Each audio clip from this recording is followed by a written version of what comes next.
क्या आपने कभी सोचा है कि हम इतने दुखी क्यों हैं? जब पैसा नहीं होता दुखी होते हैं, जब पैसा आ जाए और भी ज़्यादा चिंतित रहते हैं, जब अकेले होते हैं दुखी होते हैं, और जब लोग हमारे आसपास होते हैं तब भी मन बेचैन रहता है। क्या दुख हमारी नियति है या हम ही हैं जो हर दिन हर पल नए दुख बुनते हैं?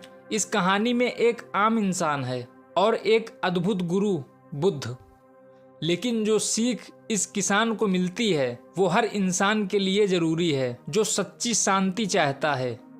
वो किसान साधारण था लेकिन उसके दुख असाधारण। सुबह से शाम तक खेत में मेहनत करता लेकिन मन कभी शांत नहीं होता। कभी सूखा पड़ जाता तो कभी बाढ़ आ जाती, कभी गाय बीमार हो जाती तो कभी पत्नी से झगड़ा हो जाता। बेटा कहता था पढ़ाई छोड़कर शहर जाना है। किसान गुस्से से कहता मैंने तुझे इतना कुछ सिखाया और तू मुझे छोड़ना चाहता है।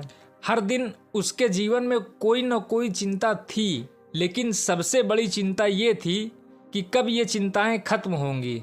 एक दिन गांव में खबर फैली, बुद्ध पास के जंगल में एक बोधि वृक्ष के नीचे ठहरे हैं।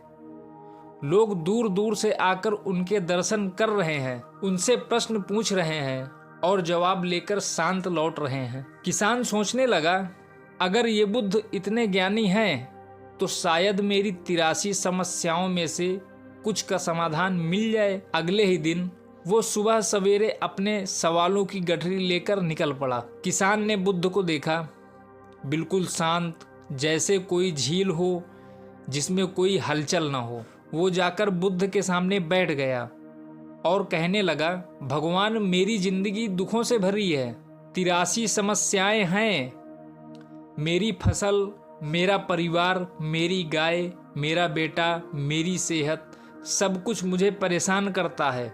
मैं हर दिन कोशिश करता हूँ लेकिन लगता है जितनी कोशिश करता हूँ उतनी ही समस्याएं बढ़ती जाती हैं। क्या आप मुझे कोई उपाय दे सकते हैं जिससे मेरी सारी समस्याएं खत्म हो जाएं? बुद्ध मुस्कुराए, बहुत हल्के से। उन्होंने कुछ नहीं कहा, बस किसान की आंखों में देखा। ऐसा लगा जैसे उसकी आत्मा तक पहुंच गए हों। फिर बोले, मैं कुछ कर सकता हूं लेकिन सिर्फ एक समस्या के लिए। लेकिन एक समस्या के लिए?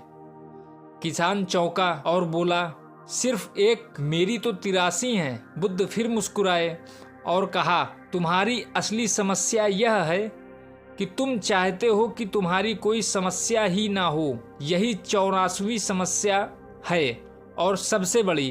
किसान अवाक रह गया। उसने पहली बार सोचा कि क्या कोई वाकई में ऐसा भी हो सकता है।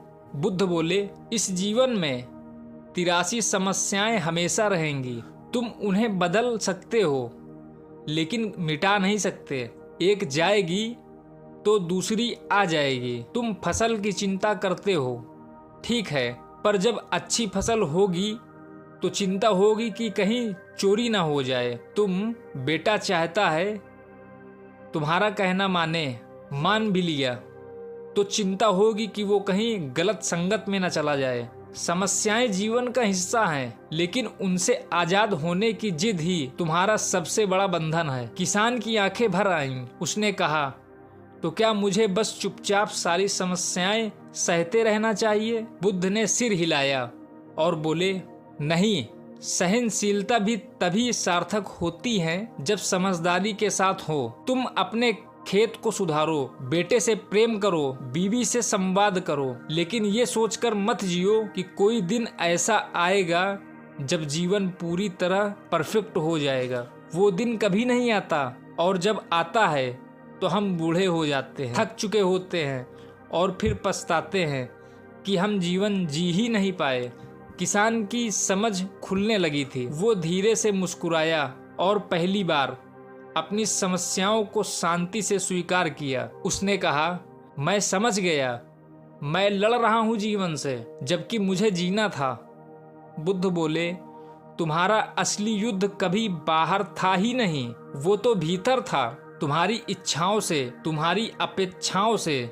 दोस्तों, हम सभी उस किसान की तरह हैं। हमारी अपनी 83 समस्याएं हैं हर दिन हर रात, लेकिन हम सब एक ही चीज चाहते हैं कि ये समस्याएं खत्म हो जाए। लेकिन सच्चाई ये है, समस्याएं नहीं जाएंगी। हमें उनसे लड़ने का तरीका बदलना होगा। हमें जीना होगा हर पल हर स्थिति में पूर्ण स्वीकार के साथ। यही बुद्ध का रास्ता है। जहाँ इच्छा नहीं वहाँ दुख नहीं, जहाँ अपेक्षा नहीं वहाँ अशांति नहीं।